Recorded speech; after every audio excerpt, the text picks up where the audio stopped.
આમોદ તાલુકાના મચાસરા ખાતે હઝરત સૈયદ મોહમ્મદ અલી શાહ સાહેબ મિયાં દાતારી અશરફીના 37મા સંદલ શરીફની તાજેતરમાં ભવ્ય માહોલમાં ઉજવણી કરવામાં આવી હતી। આ પવિત્ર અવસરે મોટી સંખ્યામાં શ્રદ્ધાળુઓ ઉમટી પડ્યા હતા, જેણે મચાસરાની ધાર્મિક અને સાંસ્કૃતિક વિરાસતને વધુ ગૌરવ અપાવ્યું હતું।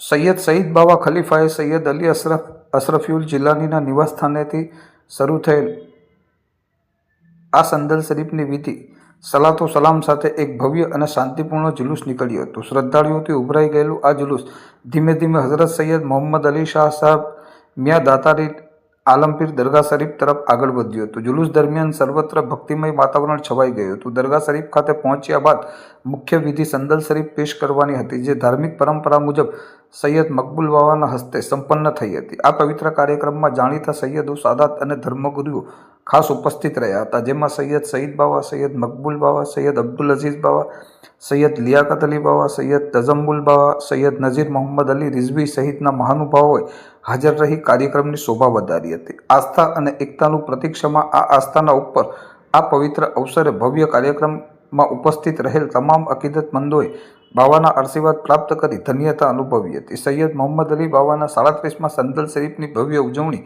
માત્ર એક ધાર્મિક કાર્યક્રમ નહીં, પરંતુ પવિત્ર પ્રસંગે ભાગ લેવા માટે હજારોની સંખ્યામાં લોકો ઉમટી પડ્યા હતા।